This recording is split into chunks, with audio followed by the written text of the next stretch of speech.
Welcome to concept minds. कैसे हैं आप सभी लोग? जो भी तो बहुत अच्छे होंगे। अपने इस ऐसे सीरीज में हम लोग आगे बढ़ते हैं, चाहे कोई भी स्टेट कमीशन हो, यूपीएससी जीएस पेपर 2 हो। यह टॉपिक बहुत हॉट टॉपिक है। जो इंटरनेशनल रिलेशंस हैं उसमें अब मल्टीपोलैरिटी रह गई है या फिर dominance based system is still continue. यह एक बहुत बड़ा टॉपिक है। तो चाहे आप बीपीएससी का ऐसे लिख रहे हो, यूपीपीसीएस का ऐसे लिख रहे हो, या किसी भी कमीशन का ऐसे लिख रहे हो, उसमें यह टॉपिक पूछे जाने की प्रोबेबिलिटी बहुत अधिक है। जहां पर यूएस अपने हेजेमनी को कंट्रोल करने बचाने की जंग लड़ रहा है, वहीं पर चाइना, रसिया, इंडिया, ब्राजील, साउथ अफ्रीका जैसे देश मल्टीपोलैरिटी को प्रमोट कर रहे हैं। तो इन दोनों का जो कन्फ्लिक्ट हो रहा है उसको लेकर के, चाहे जीएस पेपर 2 हो यूपीएससी का या फिर स्टेट कमीशन में एसे का सेक्शन हो, यह टॉपिक वेरी वेरी इंपॉर्टेंट है। तो आज हम लोग इस एसे को देखने, इसको एक एसे फॉर्मेट में देखने वाले हैं और जानने वाले हैं कि इसके कितने डायमेंशंस हो सकते हैं। जो पॉसिबल टॉपिक बनेगा, क्वेश्चन बनेगा, that would be international relation, multipolarity और हेजेमनी। ठीक है, तो मल्टीपोलैरिटी क्या जो विश्व व्यवस्था है वह बहुध्रुवीयता की ओर जा रहा है, या हेजेमनी, या अपना अभी भी वर्चस्ववादी व्यवस्था बनी हुई है। अब इसको अगर इंट्रोड्यूस करना होगा तो एक बहुत अच्छा इंट्रोडक्शन है। इसको आप लोग एज इट इज कॉपी कर सकते हैं। In the Munich security conference 2007, Russian president Vladimir Putin argues that the 21st century would witness the emergence of multipolar world order replacing the US-led unipolar system. Munich security conference 2007 में Russian president Vladimir Putin ने कहा था कि जो 21st century होगी वह क्या देखेगी? मल्टीपोलर, बहुध्रुवीय विश्व व्यवस्था का इमरजेंस देखेगी। एंड जो यूएस लेड यूनिपोलर सिस्टम था वह डिक्लाइन हो जाएगा, समाप्त हो जाएगा। Thereafter, it became the most discussed geopolitical topic in global media. उसके बाद से वैश्विक मीडिया में यह सबसे अधिक चर्चित भू राजनीतिक मुद्दा बन गया। ठीक है, तो यहां से हमने एक बेसिक इंट्रोड्यूस किया। इंट्रोडक्शन का अगला पार्ट है the international system after the end of cold war in 1991। अब देखो, हमने एक टॉपिक इंट्रोड्यूस कर दिया कि ग्लोबल वर्ल्ड ऑर्डर मल्टीपोलैरिटी की ओर जा रहा है। यह किसने कहा था? व्लादिमीर पुतिन ने 2007 में कहा था। उसके बाद से खूब चर्चा में रहा। उसके बाद से हम लोग थोड़ा सा इसका हिस्ट्री डिस्कस कर लेंगे। जैसे the international system after the end of cold war in 1991 established the dominance of the USA. However, the rapid rise of powers such as China and the resurgence of Russia, along with growing strategic autonomy of countries like India, Brazil and South Africa, has revived the debate. क्या हुआ है? 1991 के बाद जो US led dominance था वह establish हुआ, लेकिन उसके बाद से चाइना का इकोनॉमिक पावर के रूप में रैपिड इमरजेंस, उसके साथ साथ रसिया का फिर से रिसर्जेंस, पुनः उदय, और उसके साथ साथ कुछ ऐसे देश जो कि इंडिया, ब्राजील और साउथ अफ्रीका जैसे देश जो क्या कर रहे हैं? स्ट्रेटेजिक ऑटोनॉमी को बनाने के लिए अपना प्रयास कर रहे हैं। इन सब का उदय इस प्रश्न की ओर, इस डिबेट की ओर हमें लेके आता है कि is the world moving towards multipolarity और कंटिन्यूइंग अंडर हेजेमनिक इन्फ्लुएंस। उसके बाद से हम इसको एक क्वेश्चन बना करके हमने इंट्रोडक्शन को एंड किया। आप लोगों को इंट्रोडक्शन समझ में आया? रसिया का जो व्लादिमीर पुतिन का स्टेटमेंट है, इसको आप लोग बिल्कुल यूज करिए। It would be very influential और impactful introduction if you will. उसके बाद अब आप इसका थोड़ा सा बस इतना ब्रीफ बैकग्राउंड डिस्कस कर लिया आपने, और फिर एक क्वेश्चन जनरेट किया कि इन सब के से क्या स्पष्ट होता है कि ग्लोबल वर्ल्ड ऑर्डर किधर जा रहा है? मल्टीपोलैरिटी की ओर या फिर हेजेमनिक इन्फ्लुएंस अभी भी बना हुआ है? यहां पर हमारा इंट्रोडक्शन खत्म होता है। इंट्रोडक्शन के बाद हम डिस्कस करेंगे एक थेसिस स्टेटमेंट। देखो, ये जो ऐसे लिखा गया है इसको मैंने थेसिस स्टेटमेंट बेस्ड ऐसे बनाने की कोशिश की है। अब थेसिस स्टेटमेंट क्या है? Recent geopolitical conflicts, economic rivalries and institutional shifts suggest that the contemporary global order is a complex mix of hegemonic power and emerging multipolarity. उसके बाद हमने एक थीसिस स्टेटमेंट दिया। थीसिस का मतलब होता है एक अपना स्ट्रॉन्ग स्टेटमेंट देना। तो वो क्या दिया हमने कि अभी न तो मल्टीपोलैरिटी स्ट्रॉन्ग हुई है और ना ही यूएस हेजेमनी ही अभी पूरा तरीके से डिक्लाइन हुआ है, बल्कि ये जो अभी का दौर है वह क्या है, दोनों का मिक्स है, complex mix of hegemonic and multipolarity. यह हमारा थीसिस स्टेटमेंट हुआ, इंट्रोडक्शन के बाद थीसिस स्टेटमेंट। अब उसके बाद हम आते हैं कि उसके बाद हम जो टर्म्स है हेजेमनी एंड मल्टीपोलैरिटी इसको डिफाइन करेंगे।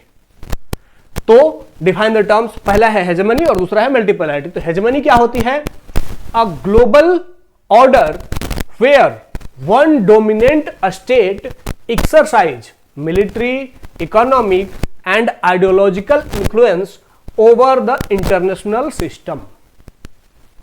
हेजेमनी क्या होती है, हमने दिखा दिया कि जहां पर एक ग्लोबल स्टेट या ग्लोबल पावर क्या करता है, military, economic and ideological influence दिखाता है पूरे वर्ल्ड सिस्टम पर। जैसे एग्जांपल में after industrial revolution Britain, industrial revolution के बाद ब्रिटेन का पूरे ग्लोबल वर्ल्ड ऑर्डर में डोमिनेंस रहा, हेजेमनी एस्टेब्लिश रहा। And after the cold war US through the institutions like IMF and World Bank and military alliances like NATO। तो इस तरीके से कोल्ड वॉर के बाद क्या हुआ, यूएसए का हेजेमनी एस्टेब्लिश हो गया, जिसमें कि financial institutions, world bank and IMF and military alliance like NATO के माध्यम से उसने पूरे ग्लोबल वर्ल्ड को मैनेज किया। ठीक है, तो इसको डिफाइन करेंगे। उसके बाद अगला हेडिंग बनाएंगे मल्टीपोलैरिटी। मल्टीपोलैरिटी क्या है कि a global system where power is divided among several major countries और ब्लॉक्स, कंट्रीज और blocs, preventing any single power from dominating the system.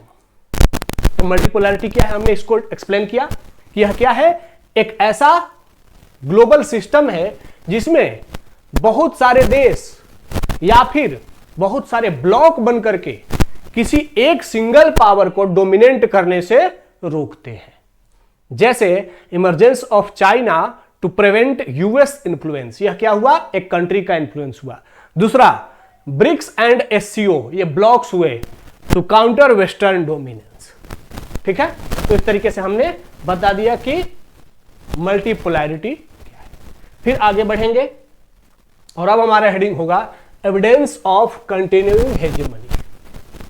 ऐसा नहीं है कि पूरी की पूरी जो ग्लोबल सिस्टम है, वैश्विक व्यवस्था है, वह पूरा का पूरा हेजेमनिक हो गया है या मल्टीपोलैरिटी हो गया है। तो हेजेमनिक सिस्टम के भी अभी एविडेंस हैं। क्या है, US influence on military dominance, अभी भी यूएस का मिलिट्री डोमिनेंस बचा हुआ है, बना हुआ है। कैसे, वर्ल्ड लार्जेस्ट डिफेंस बजट, अभी भी दुनिया का सबसे बड़ा डिफेंस बजट।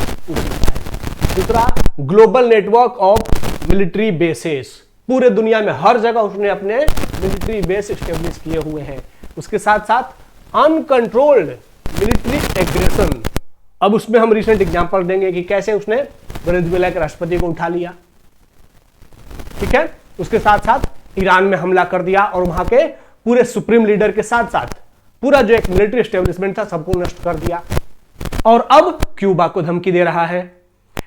तो इस तरीके से यह क्या है, उसका मिलिट्री डोमिनेंस अभी दिखाता है कि पावरफुल होने के बावजूद रसिया एंड चाइना उसके मिलिट्री डोमिनेंस में इंटरफेयर नहीं कर रहे हैं। Next one is economic dominance, अभी भी अमेरिका का इकोनॉमिक डोमिनेंस बना हुआ है। कैसे, डॉलर हेजेमनी, अभी भी जो ग्लोबल ट्रेड होता है वह डॉलर बेस्ड ट्रेड ही बना हुआ है, अभी भी उसका प्योर अल्टरनेटिव दुनिया में कहीं नहीं आया है। Next one is market size dominance, USA का जो मार्केट है, उसका जो मार्केट साइज है वह इतना बड़ा है कि पूरे दुनिया के देश उसके साथ ट्रेड करना चाहते हैं एंड प्रॉफिट कमाना चाहते हैं, इससे भी उसका डोमिनेंस बना हुआ है। One is tariff issue. USA जब टैरिफ लगाता है तो पूरे दुनिया का मार्केट हिल जाता है। तो उसका टैरिफ सिस्टम इतना स्ट्रॉन्ग है कि उसके टैरिफ से पूरा वर्ल्ड इकोनॉमिक सिस्टम, इससे पता चलता है कि उसका इकोनॉमिक डोमिनेंस भी अभी बना हुआ है। नेक्स्ट है टेक्नोलॉजिकल डोमिनेंस। अभी भी companies like Apple, Google, Microsoft dominate global digital infrastructure. हम लोग अगर आपस में एक दूसरे से कनेक्टेड हैं, we are connected via YouTube. ये किसका है? गूगल का, अमेरिकन कंपनी का है। हमारे देश में हम हर जगह सर्च करते हैं गूगल पर, सब कुछ गूगल डोमिनेट है। जो भी हम लैपटॉप या कंप्यूटर यूज करते हैं, सबका सिस्टम माइक्रोसॉफ्ट बना के देता है या एप्पल बना के देता है।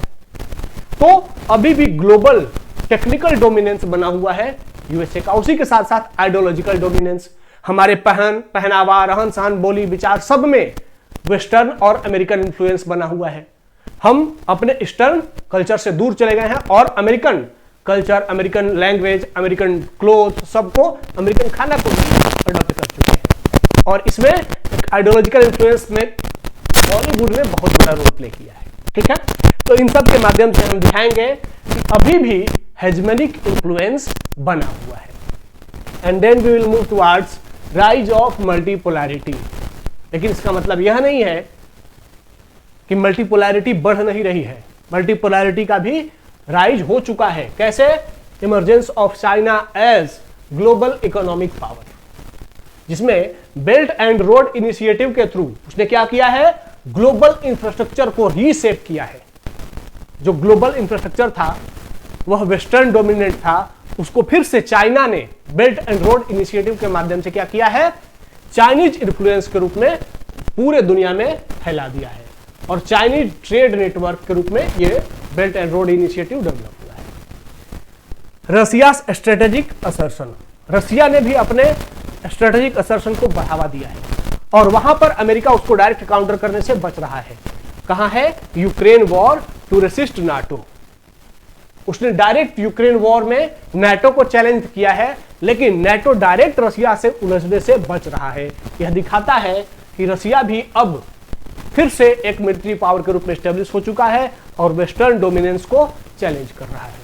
अगला है strategic autonomy of new world powers like India. India ने यूएसए का जो टैरिफ सिस्टम था उसको रेसिस्ट किया, अपनी बोला कि नहीं, मेरी ऑटोनॉमी बनी रहनी चाहिए, तुम जितना टैरिफ लगाना है लगाओ, हम रसिया से ऑयल खरीदेंगे। तो यह भी क्या दिखाता है कि यूएस डोमिनेंस कमजोर हो रहा है। उसके साथ साथ यूक्रेन वॉर में इंडिया ने बहुत सारे वेस्टर्न दबाव के बावजूद रसिया की आलोचना नहीं की। तो यह दिखाता है कि इंडिया अपनी ऑटोनॉमी बनाए हुए है।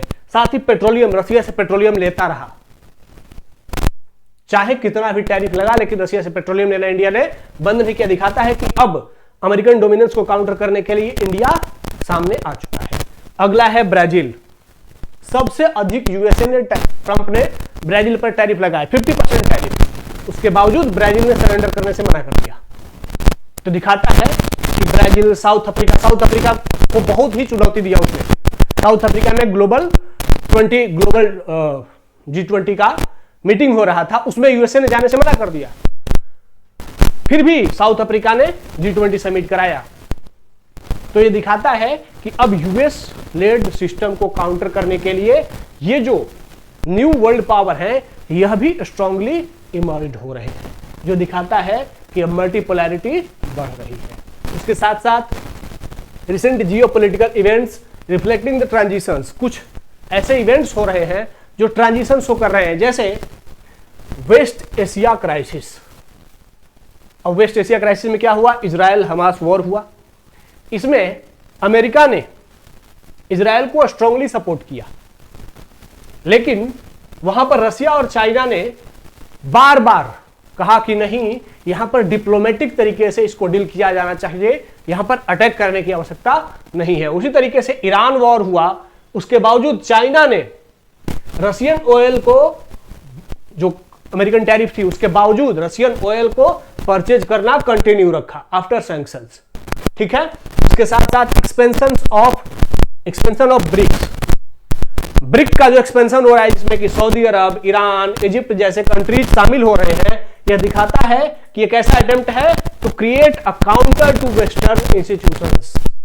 जो वेस्टर्न इंस्टीट्यूशंस हैं उनको काउंटर करने के लिए एक नया इंस्टीट्यूशन डेवलप हो रहा है और वह ग्रो कर रहा है, बढ़ रहा है। उसी के साथ साथ इकोनॉमिक डाइवर्सन भी हो रहा है, जैसे trade in local currency. India भी बहुत सारे देशों के साथ अपने रीजनल करेंसी में ट्रेड करता है। ठीक है, रसिया के साथ इंडिया रूबल और रूबल ट्रेड हो रहा है। उसी तरीके से चाइना के साथ हमारा लोकल करेंसी में ट्रेड हो रहा है। बहुत सारे देशों के साथ हम लोकल करेंसी में ट्रेड कर रहे हैं। यह दिखाता है कि अब डॉलर का डोमिनेंस धीरे धीरे कम हो रहा है। ओके, तो ये से मल्टीपोलैरिटी दिख रही है। इस मल्टीपोलैरिटी में इंडिया का रोल क्या है भाई? तो इंडिया का रोल है leadership during G20 new Delhi summit.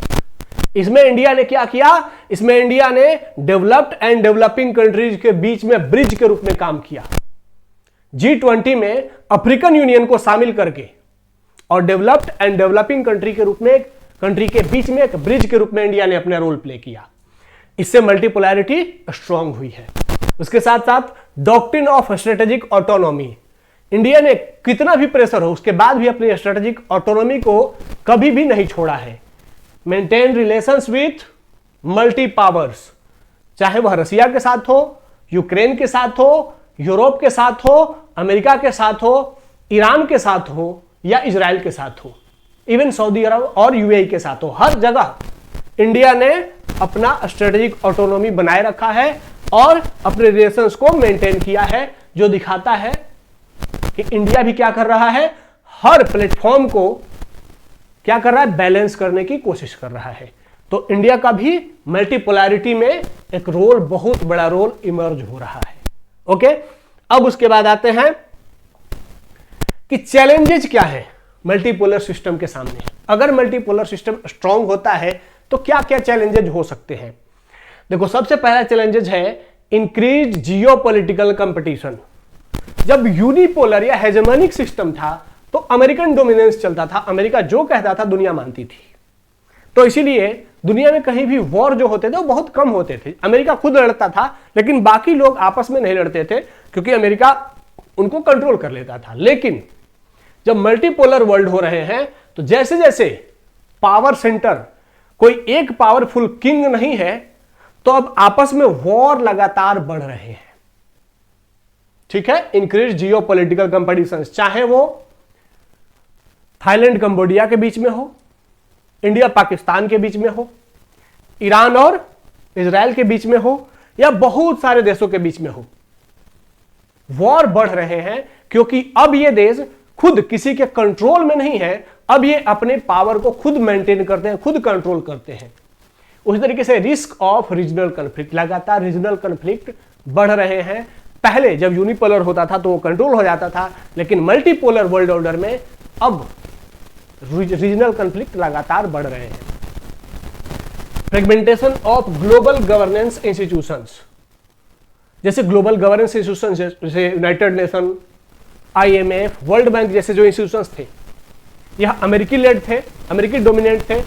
तो ये पूरी दुनिया को मैनेज कर लेते थे क्योंकि अमेरिका का दबाव होता था और पूरी दुनिया उसकी बात, इस संस्थानों की बात, इंस्टीट्यूशंस की बात सुन लेती थी। लेकिन अब ये इंस्टीट्यूशंस कमजोर हो रहे हैं क्योंकि बाकी कंट्रीज अब अमेरिकी डोमिनेंस को एक्सेप्ट करने के लिए तैयार नहीं है। इसीलिए ये इंस्टीट्यूशंस का जो सलाह है या इंस्टीट्यूशंस का कोई अगर ऑफर है तो बाकी कंट्री रिजेक्ट भी कर रही हैं। इसीलिए यूनाइटेड नेशन के होते हुए बहुत सारे रीजनल वॉर भी हो रहे हैं और यूनाइटेड नेशन उसमें कुछ भी नहीं कर पा रहा है। उसी तरीके से इकोनॉमिक एंड टेक्निकल राइवलरीज, यह भी लगातार आपस में बढ़ रही है। यूएसए चाइना के बीच, इंडिया चाइना के बीच, जापान चाइना के बीच, ठीक है। उसी तरीके से बहुत सारे देशों में आपस में इकोनॉमिक एंड टेक्निकल राइवलरीज बढ़ रही हैं, जो क्या है, जो मल्टीपोलैरिटी के लिए चैलेंज बनी हुई है। ठीक है, अब हम इसका कंक्लूजन करेंगे। कंक्लूजन क्या होगा कि जो कंटेम्पररी सिस्टम है, neither purely multipolar nor purely hegemonic, अभी जो वर्तमान की व्यवस्था है, वैश्विक व्यवस्था है, it is not purely hegemonic और नॉट प्योरली मल्टीपोलर, अभी दोनों के बीच में है। Instead it represents a transitional phase where American dominance persist but challenge emerge. अभी भी अमेरिकन डोमिनेंस है लेकिन चैलेंज भी इमर्ज हो रही हैं। तो अभी का जो ग्लोबल वर्ल्ड ऑर्डर है वह कैसा है? और ट्रांजिशनल ग्लोबल वर्ल्ड ऑर्डर, दोनों के बीच का है।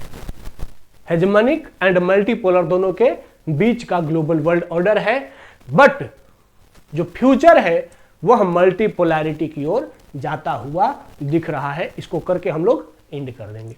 आई होप इस टॉपिक को बहुत अच्छे तरीके से मैंने समझाया।